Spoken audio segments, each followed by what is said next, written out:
ጥለናት ለምን ሄደው አለም? ምን ያስፈልጋል ይሄን ያህል ጭካኔ? ምን ያስፈልጋል ክፋት? የሰው ልጅ እንኳን በቁሙ ሲሄድ ይቅርና ሲሞት ሲቀበር እንኳን እርቃኑን አይደለም። ዝና ማለት ሰይጣን ስጋ ለብሶ ማለት ነው። የሰው ሁሉ ነፍስ እኩል የሆነው በፈጣሪ ዘንድ ብቻ ነው።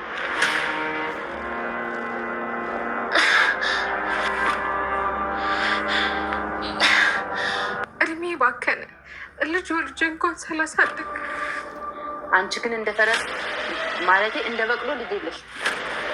ትንሽ ያቺ ቅድስት መርዛት ሞከረች እንጂ እንኳን ደስ ያለሽ ብሩክ እና እኔ እንደ አዲስ ልንጋባ ነው። እኔ አንተን አይደለሁም። ነገሩ ነግረኝ ነበር። መቼም አትለወጥም ብለኸኝ ነበር። ስህተቱ የእኔ ነው። እሺ መድብል፣ ቢያንስ አንድ ቀን እንታገሳት። መድብል ማህሌትን እገላታለሁ በሚል በስሜት ተነሳስቶ ወደ ማህሌት ሽጉጥን ይዞ እየሄደ ይገኝ ነበረ።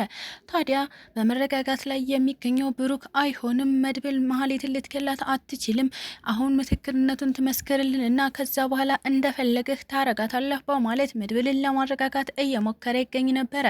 ታዲያ ሙዚቃው በመሸጡ እጅግ በጣም እየተናደደ ያለው መድብል አሁን በመደንፋት በስሜት ማህሌትን ሊገል እየሞከረ ይገኝ ነበረ። በብሩክ ምክንያት እየተረፈችው ማህሌት አሁን ትተውኛል እና በነጻነት ከብሩክ ጋር ልኖር ነው እያለችም እየተዝናናች ትገኝ ነበረ። ወደ ኤፍራታም ስልክ በመደወል ብሩክ ይቅርታ አድርጎልኛል፣ እናም አሁን እኔና ብሩክ እንደ አዲስ ልንጋባ ነው እያለችም ኤፍራታን እየተዝናናችባት ትገኝ ነበረ። ታዲያ በእህቷ እየተናደደችባት ኤፍራታ እንደፈለገች ሁኚ፣ ብቻ ከዚህ በኋላ እኔ አጠገብ አትድረሺ፣ አንቺ ስትፈልጊ ከብሩክ ጋር አይደለም ከማንም ጋር ብትጋቢ እኔን አይመለከተኝም ስትልም ጆሮዋ ላይ ስልክ ዘግታባት ትገኛለች። ሰላም ጤና ይስጥልኝ ውድና የተከበራችሁ ቤተሰቦቼ እንዴት ናችሁ? እግዚአብሔር ይመስገን እኔ በጣም ደህና ነኝ። በያላችሁበት ሰላማችሁ ይብዛ እያልኩኝ እንኳን ወደ ቻናሌ በሰላም መጣችሁ። ለዚህ ዩቲዩብ ቻናል ደግሞ አዲስ ከሆናችሁ ላይክ፣ ሼር፣ ሰብስክራይብ በማድረግ ቤተሰብ ሁኑ። እንዲሁም ደግሞ ሀሳብ አስተያየትም ካላችሁ ኮሜንት ላይ አሳውቁኝ። ለዛሬው ደግሞ ምሳሌ ፊልምን ክፍል 127 ይዤላችሁ መጥቻለሁ። እስከ ቪዲዮ ፍጻሜ አብራችሁን ቆዩ። ምሳሌ እንግዲህ የባለፈው ክፍል ላይ እንዳየነው የመድብል ሙዚቃ እንደጠፋበት እናም ደግሞ የመድብል ሙዚቃ አሳልፋ የሰጠችው ማለትም የሸጠችበት ማህሌት እንደሆነች አይተናል። እናም በዚህ ነገር እየተናደደ የሚገኘው መድብል አሁን ማህሌትን እገላታለሁ በማለትም እየዛተ ወደ ማህሌት ክፍል ሽጉጥ ይዞ እየሄደ ይገኝ ነበረ። ታዲያ ለሁሉም ነገር ትዕግስት ያለው ወንድምየው ማለትም ብሩክ እባክህ መድብል ተረጋጋ በማለት መድብልን ለማረጋጋት እየሞከረ ይገኝ ነበረ።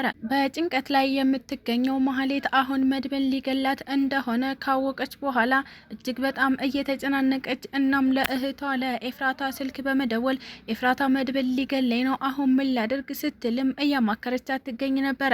ታዲያ ኤፍራታም እኔ አይመለከተኝም፣ እዛው ራስሽ እንደገባሽ ተወጪው፣ ከዚህ በኋላ ወደ እኔ ስልክ እየደወልሽ አታስቸግሪኝ፣ እኔ ምንም የሚመለከተኝ ጉዳይ የለም፣ አሁን የራሴ ህይወት የራሴ ኑሮ እንዳለኝ ታውቂያለሽ፣ በድጋሚ ስልኬ ላይ እንዳስደውይ ስትልም ጆሮዋ ላይ ስልክ ዘግታባት ትገኝ ነበረ።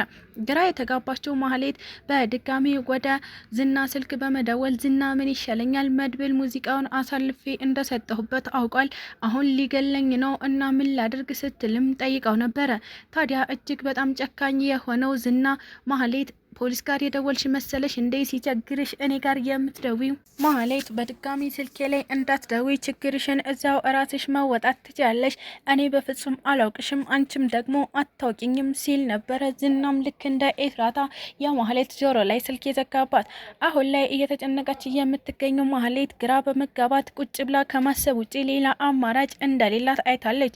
ምናልባትም በችግሯ ጊዜ ያላገኘቻቸው ወዳጆቼ የምትሏቸው ሰዎች አሁን ደግሞ እጅግ በጣም እያበሳጫት እናም እያናደዷት ይገኛሉ። ታዲያ ውሃ ስጡኝ እያለችም ትለፈልፍ ነበረ። ይህንን የሰማችው ቅድስት ውሃ በመቅዳት ወደ ማህሌት ለመስጠት እየሄደች ትገኝ ነበረ። ታዲያ ማህሌትም ቆይ ማን ነው ይሄን ውሃ እንድታመጭልኝ የነገረሽ? መድብል ነው አይደል የሰጠሽ ስትልም ጠይቃት ነበር። ቅድስትም አዎ መድብል ነው፣ ምን ነው አልጠማሽም እንዴ? ውሃ ጠምቶኛል አላልሽም እንዴ? እያለችም እየጠየቀቻት ትገኝ ነበረ። ማህሌትም አይ መድብል መርዝ አድርጎበት ይሆናል፣ እናም ይህንን ውሃ አልጠጣም፣ እባክሽ ይዘሽልኝ ውጪ ስትልም ቅድስትን እያዘዘቻት ትገኛለች። ታዲያ ቅድስትም ሁሉም እንዳንቺ ተንኮለኛ ነው እንዴ? እባክሽ አሁን ከጠማሽ ያዢ ጣይጪ ስትልም አዛት ነበረ።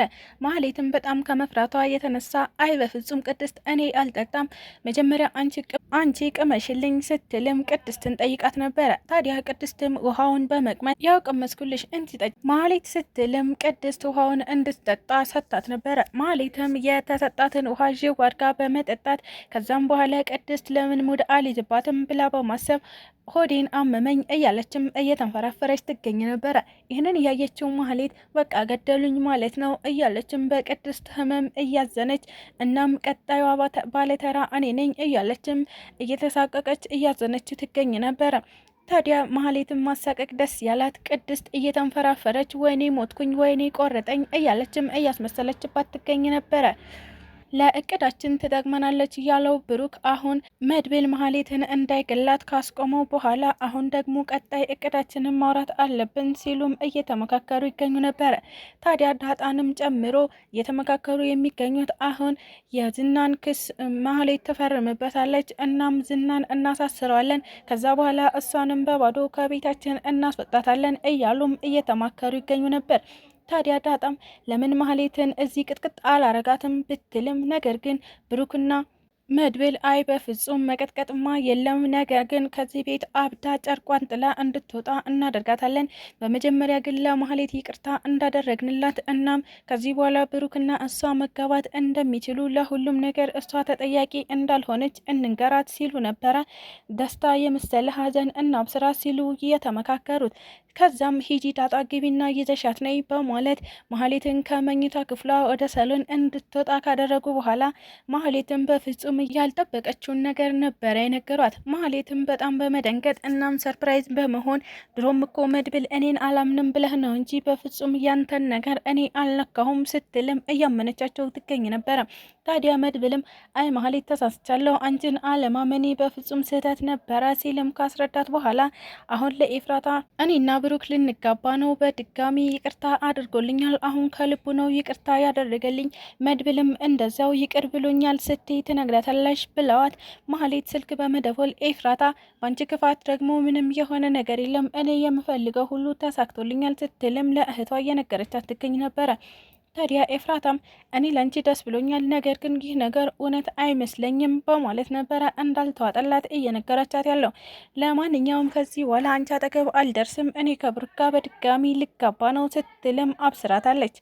ታዲያ ማህሌትን እንደዚህ ብለው ካሳምኗት በኋላ ስለ ዝና የወጣውን ክስ ፊርማ እንድትፈርም እና ዝና አጭበርባሪና ወንጀለኛ መሆንን እንዳመነች እንድትፈርም እየጋበዛት ይገኝ ነበረ መድብልም ይህንን ነገር ካስፈረመ በኋላ ማህሌት አሁኑን ኮተትሽን ይዛሽ ውልቅ በይ ሲልም ጨርቋን ጥላ እንድታብድ እያደረጋት ይገኛል። መቼስ እውነታችንን ነው ብለሽ አላመንሽንም አይደል ብሎ ነበረ መድብል። ፊርማውን ከፈረመችላቸው በኋላ እንደማታስፈልጋቸው እናም ቤታቸውን ለቃ መውጣት እንዳለባት እየተሳሳቁ እና እየተሳለቁ ማህሌትን ከቤታቸው አስፈንጥረው አስወጥተዋታል። ስለተከታተላችሁኝ እጅግ አድርጌ አመሰግናለሁ። ለቻናሌ ደግሞ አዲስ ከሆናችሁ ላይክ፣ ሼር፣ ሰብስክራይብ በማድረግ ቤተሰብ ሆኑ። እንዲሁም ደግሞ ሀሳብ አስተያየትም ካላችሁ ኮሜንት ላይ አሳውቁኝ። ኢትዮጵያ ለዘላለም ትኑር እያልኩ ሰናበታችኋለሁ።